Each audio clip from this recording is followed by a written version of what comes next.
Hello YouTube, Atlanta to Dallas Aviation here with a not unboxing video for you.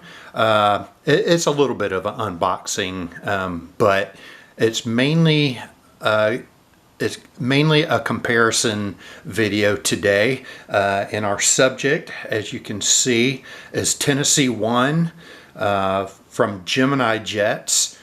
I guess so. Gemini Jets is the one that's actually sort of being compared, but it's going to be compared to the NG models version of Tennessee 1. But I've already done like an unboxing video of the NG, so this is kind of an unboxing of the Gemini Jets version, except that I'm not going to give you all the information that I usually give in unboxings, just because I don't plan on keeping the Gemini Jets version of it. But I wanted, since I had it, I thought I would do a little bit of a comparison, and I don't really have a format as to how I'm going to do this, so please forgive me for doing a lot of and maybe a lot of quiet reflection on what I want to say, but I only have 30 minutes to do it in, so I'm going to go ahead and get started with this. I am going to go ahead and do a 360 for the Gemini Jets version here. Gosh, I hope I'm going to get a turntable for Christmas, but we'll see. Anyway, so here's the Gemini Jets version.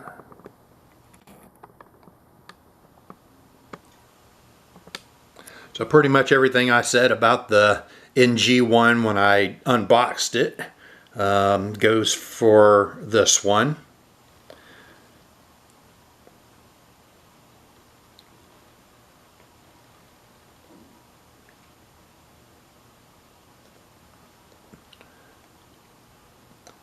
And when I do my comparison, I'm gonna have them on a more flat plane. No pun intended, but so we'll be able to see any quality control issues or anything like that. I feel like in general this looks pretty decent, and when we get into kind of looking at them side by side, I'm going to give Gemini Jets kudos where kudos are warranted, at least in my mind.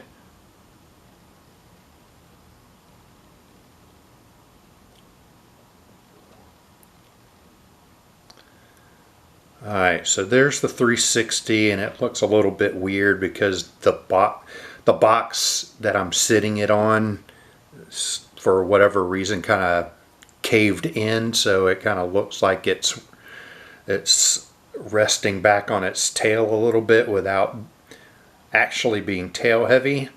Alright, so there's a 360 for Gemini Jets version of the model. So we're going to put it down on the flat surface now. So some of the things I do want to point out and say before any comparison is that Gemini Jets actually has license to make these models. Which my understanding is when you have that licensing, you also have access to color tones and things like that. So in theory, the colors that Gemini Jets uses should be the appropriate and correct color. And I think most of the time that works out. I feel like as collectors, you're trying to paint these scaled down versions of the real plane to look as much as the real thing as possible. And I believe that sometimes, even if you have access to the appropriate color palette, because of the size and because of how many coats you have to be careful about putting on these models, or they just start looking chunky and things like that, I think sometimes it's hard to get the colors right, even if you have access to the actual colors. So there's that. However, because Gemini Jets has a license to do these, they should have access to the proper, I think they're called Pantones. I think that's right. But anyway, the official colors of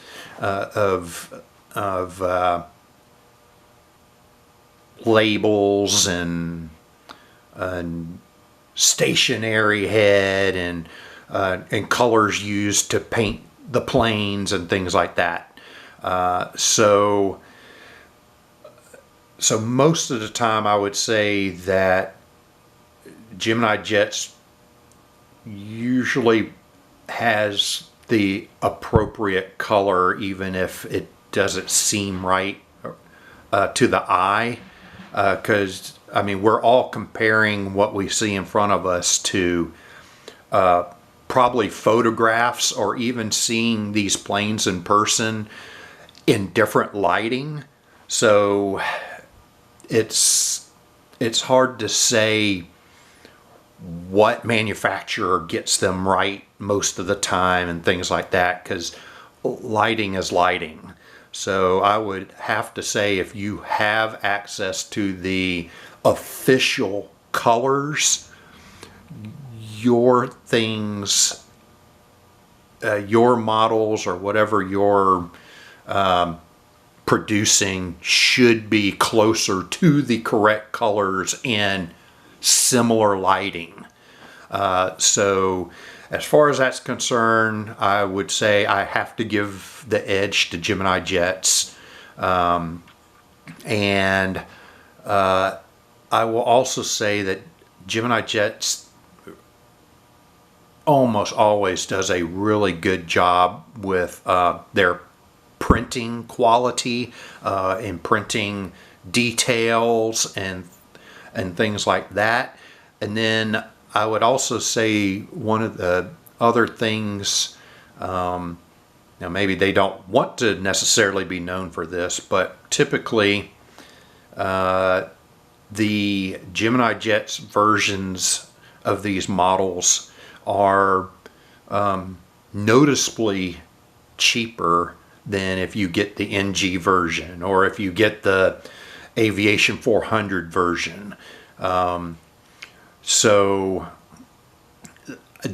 I would say Gemini Jets, at least currently, compared to the other options we all have as collectors, Gemini Jets is the more price-friendly option.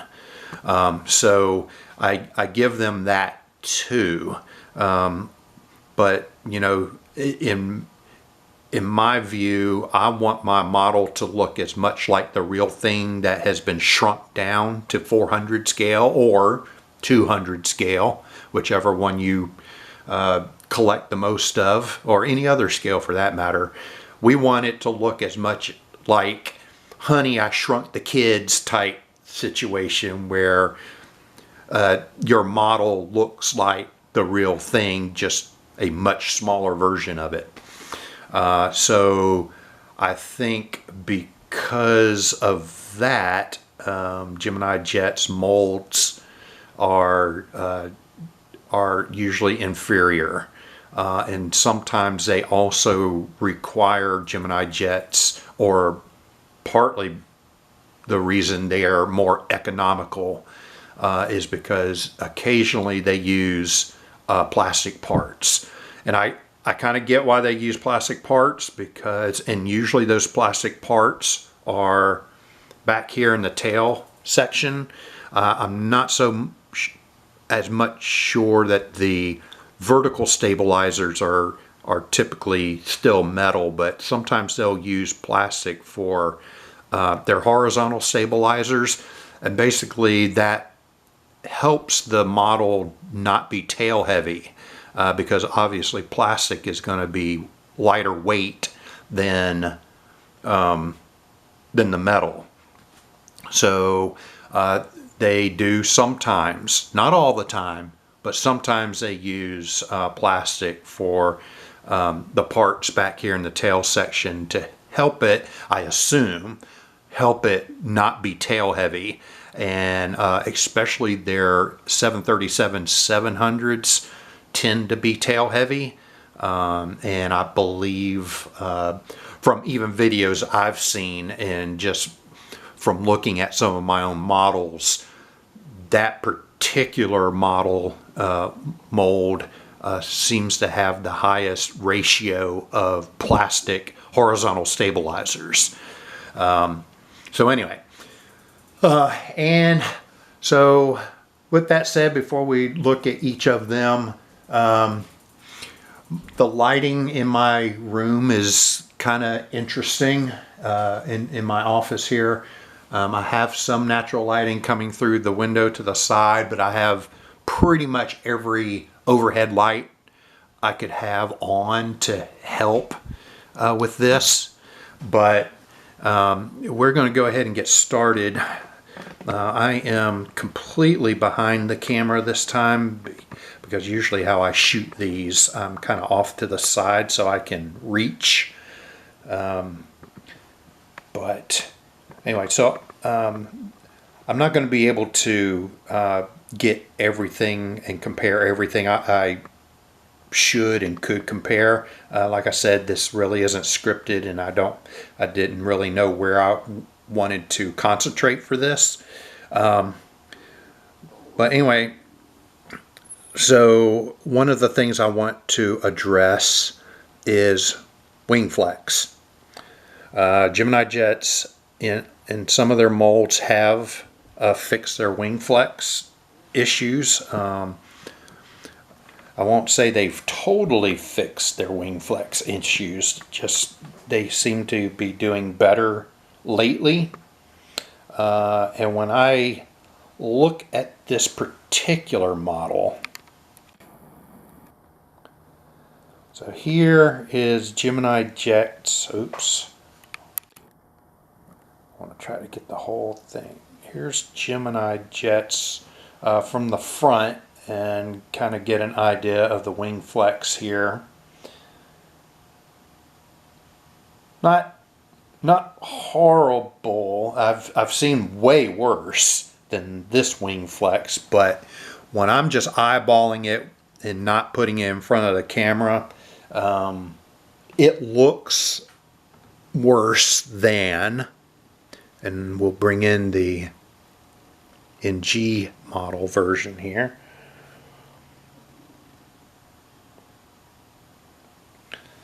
Alright, I think hopefully you remember what the other one looked like compared to this one. Oops, I don't think this one is facing the camera correctly. There we go. Alright, so there you go. I definitely think wing flex is still a winner on NG models, and I think you would also have to say the engine size is noticeable. So probably for engine size, I can get these next to each other. You can see this is the Gemini's port wing tip compared to NG's starboard side wing tip, and you can see that. You can see how much higher the Gemini Jet's wingtip ends up being than the NG wingtip. It also doesn't help that the split scimitar on Gemini jets is a little bit. I'm not going to say it's oversized, and I'm not going to say that NG is undersized, but the Gemini jet one is longer. So on top of a little bit of wing flex, the fact that the scimitar is taller also makes it look like the wing flex is a lot higher than it actually is. Now the other thing you can kind of tell here, I'm not sure how I should do this. I'm going to do it like this. So the NG model is closer. But what I kind of wanted to point out here is you can kind of see the engines. Now I'll also say, at least on Neo, of course not 737 Neo, but on the Neo product that Gemini Jets has, it does seem like that they shrunk down that their Neo engines a little bit, or they did something where it doesn't look as chunky, and it's not quite as close to the ground, but they still didn't quite get it smaller here. Now remember, I have the NG model closer to the camera, so if it still looks like this one's smaller than the Gemini Jet one over here, your eyes are not tricking you. And I remember, so just a little story, I remember the first NG model 737 I got. I remember thinking when I saw it how small the engines looked. And even though I don't have a video there about that, I had made a video about it, but it was before I made my channel and stuff, so that video is lost somewhere. But I probably put it in my Facebook feed or something if people had noticed how much smaller the NG model engines were. And my thought was, oh man, NG got this wrong. Look how small these engines are. Well, it would appear that it was actually, I hadn't seen the correct size engines, and I thought the bigger ones on the Gemini jets were the correct size, which I think we all know now is not actually the case. But anyway, so let's see. I'm going to also try to compare here, if I can get them close enough together. I want to compare, so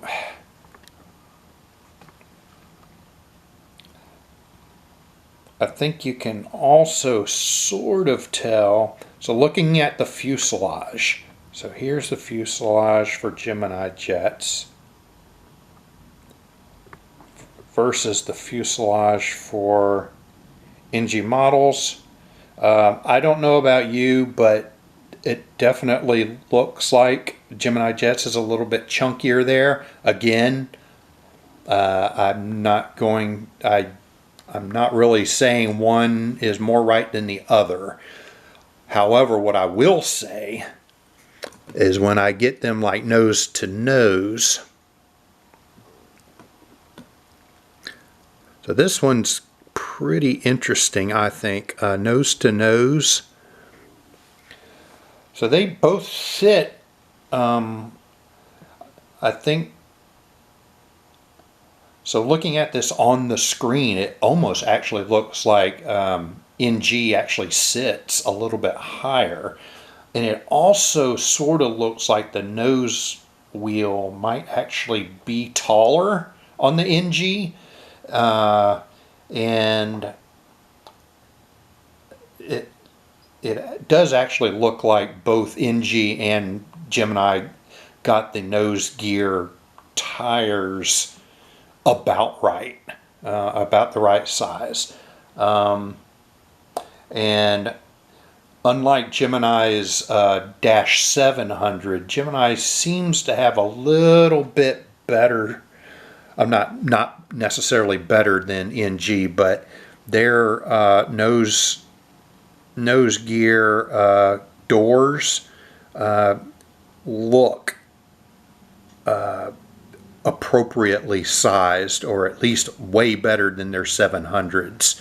I almost feel like I should be comparing the 700 mold to their 800 mold rather than NG to Gemini jets. But anyway, so that looks actually pretty good. And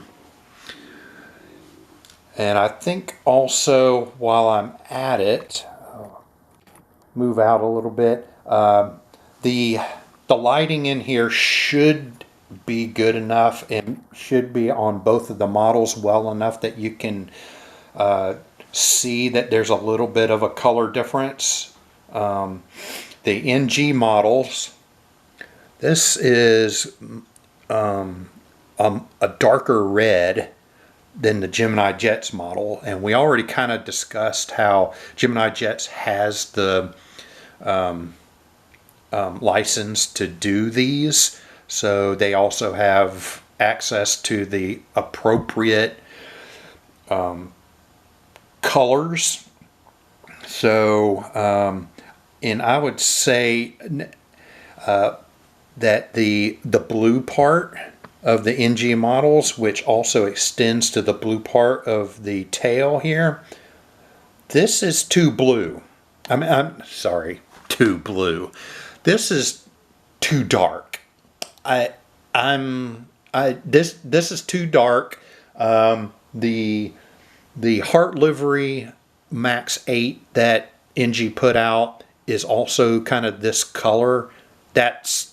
It's not correct. It's almost like when NG did the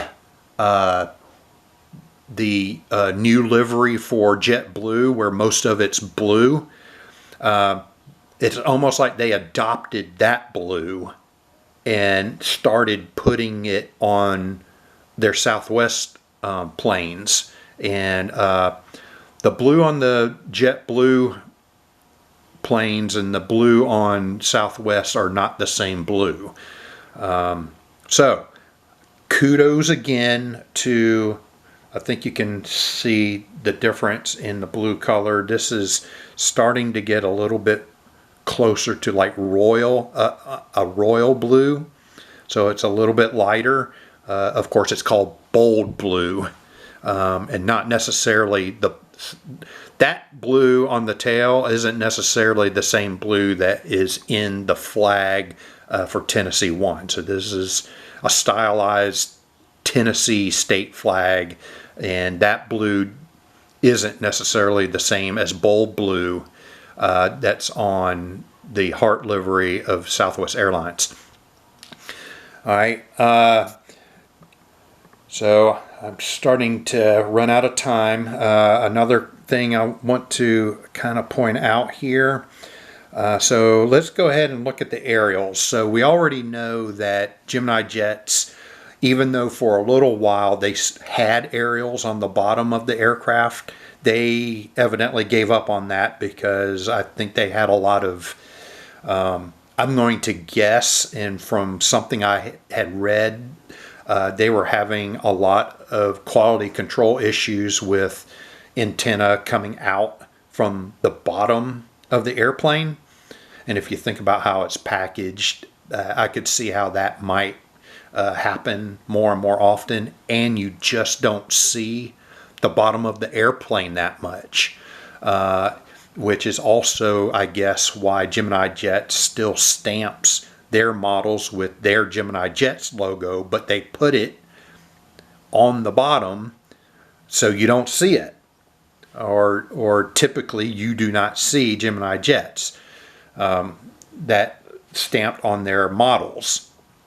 So With that said, you got to give the edge to NG models for having aerials on the bottom and having the actually correct amount and configuration for those aerials on the bottom.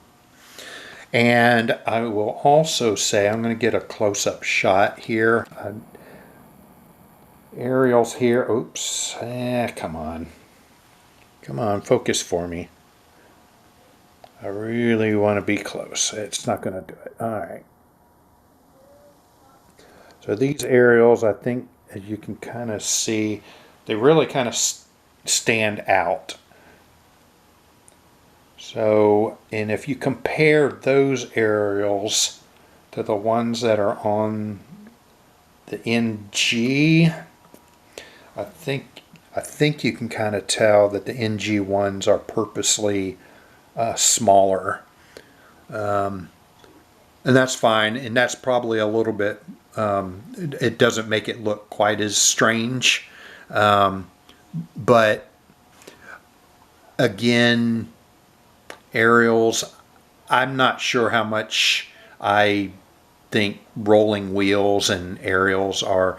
It's nice and it makes it look a little bit more real, but at the same time, rolling wheels and aerials, to quote Andrew Klein of Aero Classics, it's just one more problem to deal with as a manufacturer, to have those extra and almost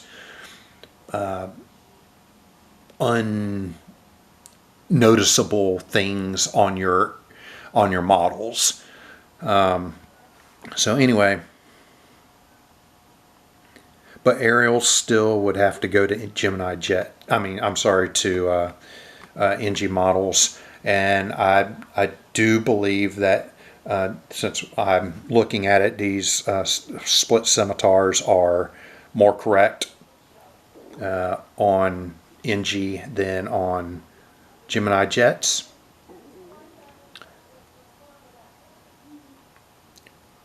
You can see this part is pretty tall. The bottom part of the scimitar, split scimitar, is about the same length on both models, but on the Gemini Jets model, the width of that part is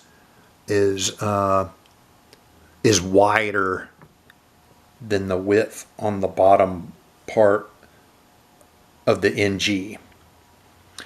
So anyway, there's my pretty much unscientific comparison of these two models, and I think all that to kind of say, I think Gemini Jets has improved enough that, and the fact that they're $2-3 cheaper than NG and Aviation 400 and things like that. So if you're on a budget but you still want to collect a lot of models, there's nothing wrong with Gemini Jets. Absolutely nothing wrong. Now, if you're way more picky like I am, the extra $2 to $3 more that you pay for some of the other brands because it looks better, and their advantage is that they're developing new molds and they've got better equipment now to do that. And Gemini Jets would have to invest a lot of money to redo all their molds and things like that. So Gemini Jets is just fine. So with that said, I'm almost out of time. I'd like to thank you for watching this video. And if you did like it, please leave a like. Leave a comment if you'd like. Correct me on something I said. And subscribe to the channel. So until next time, happy collecting.